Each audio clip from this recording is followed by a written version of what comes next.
What's going on, guys? GT Jesse here, and in today's video we are going to be doing a first use and setup of the QuickJack 6000 TL. From a peace of mind perspective, I feel like this type of garage mod, if you will, it's one of those that I'm going to regret that I didn't buy sooner. I just really don't like working under the car with a jack and jack stands, especially if you have to get all four corners, all four wheels off the ground.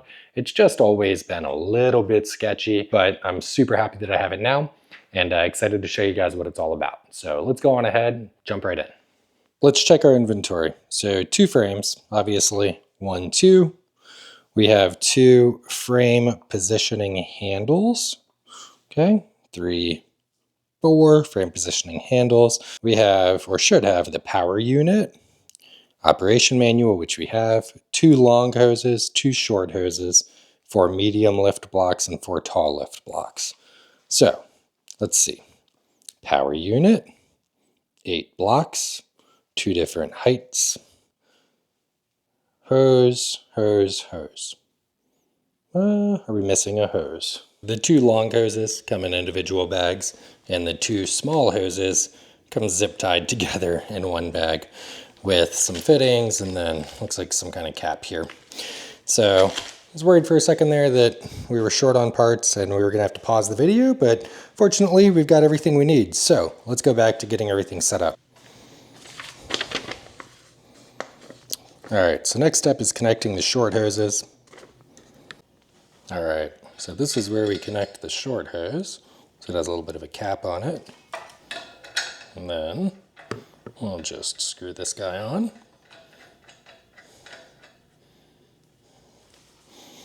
You do not want to over tighten these, although it does not provide any torque specs in the manual.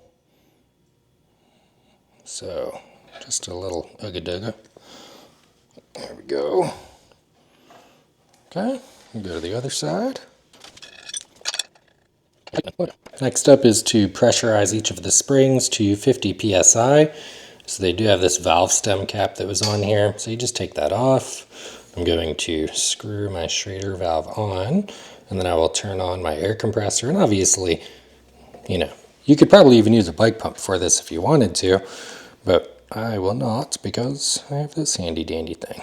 So we're going to turn it up to 50 psi. Oops, it jumped. There we go.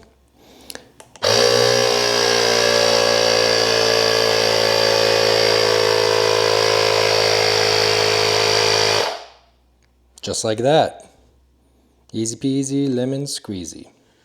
All right, next up is getting the pump set up. So I brought it up here just so it's easier to work with. We're gonna have to add some hydraulic fluid, and it also comes with this handle, which has 2 3/16 hex keys, or hex bolts in there. So we're gonna go ahead and take those out and get this handle installed, which will make moving the power unit around a lot easier. Once I get these finger tight, I'll move it around and make it a little bit easier to tighten them down the rest of the way. All right, we got the handle installed, so that makes moving the power unit around a lot more convenient. And I think the next step is going to be to add our hydraulic fluid. So that's where the clean funnel is going to come from. Also got this little paint mixing bucket from the parts store, which we need 2 liters. So I have to fill this guy up to 700, 700, and then 600. All right.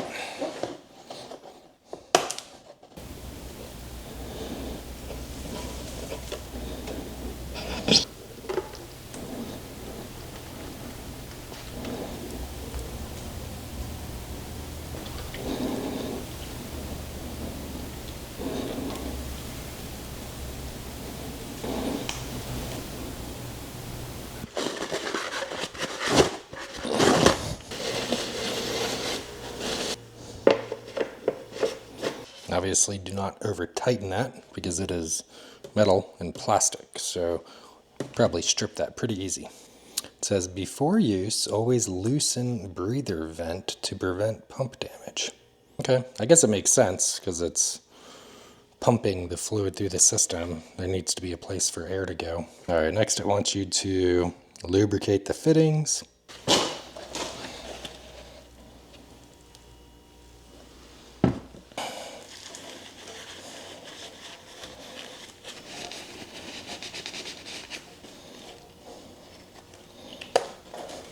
Okay, now we're going to connect the long hoses from the frame, short hoses, to the power unit. Nice fittings. And these hoses are coiled, so don't force them straight. You have to just uncoil them. I know it's basic stuff, but you never know. Never know who's going to be watching these videos.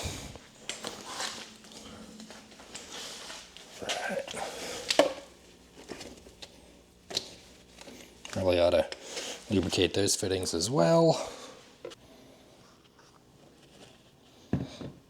Go. And do the bottom one first. There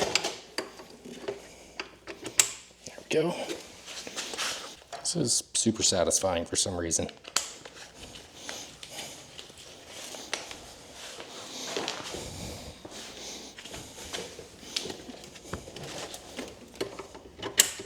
Boom.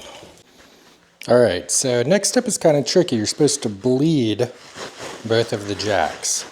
And I say it's recommended to have an assistant, probably so that you can keep an eye on both at the same time. But it's just me today, so I'm going to place some rags down here to catch any of the fluid that comes out. And that's the bleed screw right there. It's just the 3/16 hex.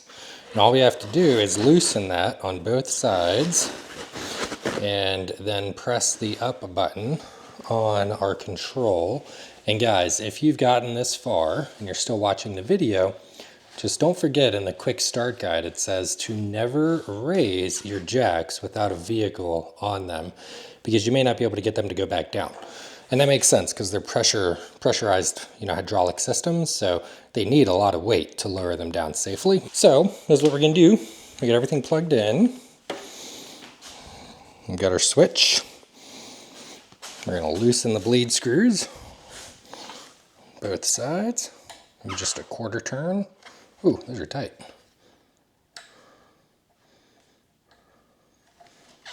There we go. I don't like how stiff that one is.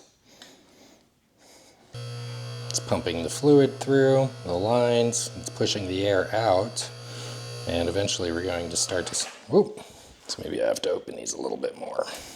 Yep, there we go. Now you hear the air release. There we go.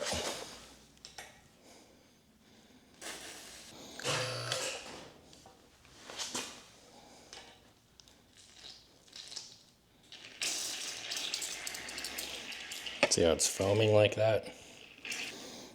Okay, I think the right side is done. We're just getting fluid now.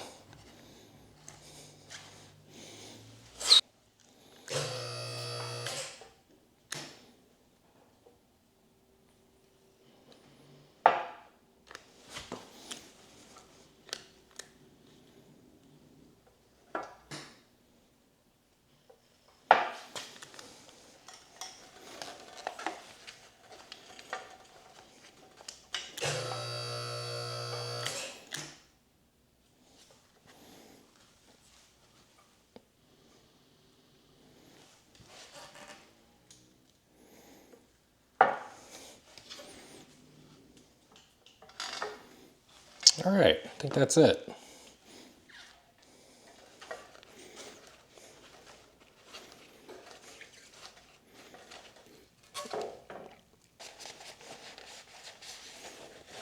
All right, so now that the jacks have been bled, they are all set up and supposedly ready for use. What I will say is that when you're going through the bleeding process, just keep an eye out for air bubbles, because even after I thought I had all of them out, I still had to bleed them a little bit more, and more air bubbles kept coming out. So just keep that in mind. But we're gonna go on ahead and get these positioned so that I can lift the daily, the cross track. I actually have a suspension project that I need to complete on that right now. And so we're gonna do a little bit of shuffling, getting the cars moved around and getting everything in position and see how they work on the cross track.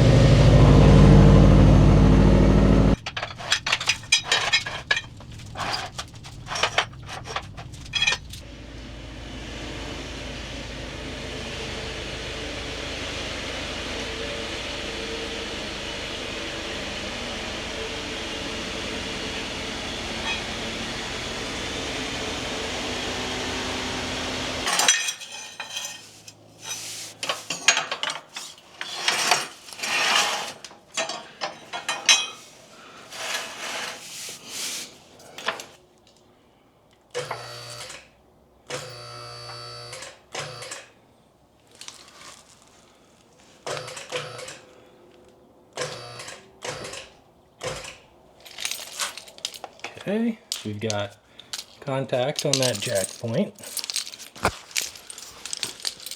Let's see. We've got contact on that jack point.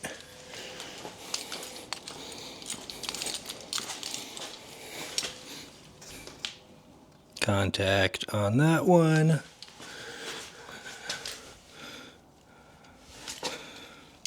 And contact on that one.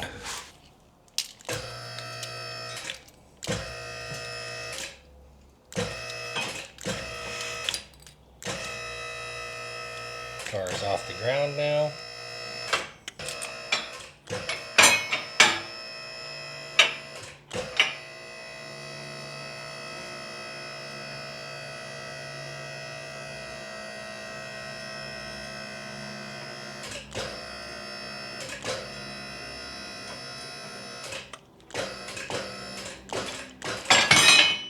Now it's locked in. It is locked in, loaded. Awesome. I gotta lower it back down because I still have to loosen the lug nuts on the front. There we go. So, like this, the locking tooth is gonna catch on that little foot down there. And if I go like this, it should go down nice and smooth now. So let me try that on the other side too, because we obviously want it to lower or descend at the same rate on both sides.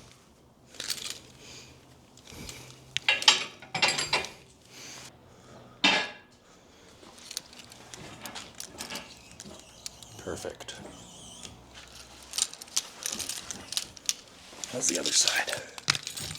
Yep, other side is going down too.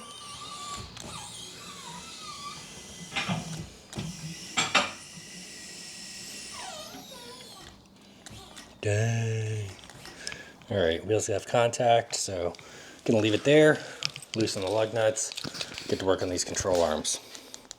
So just like that, guys, we got the QuickJack 6000 TL set up and ready to go.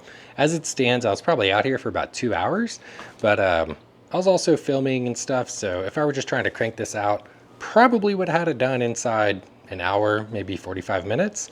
So obviously not a difficult or complicated setup process. If you have a friend that can help you, that's definitely recommended, but definitely able to do it with just one person. So anyways, hope you guys found the video helpful. If you did, give it a thumbs up. And if you have any questions, feel free to drop them in the comments below. Thanks so much, guys, for stopping by. Until next time, we'll talk to you later. Goodbye.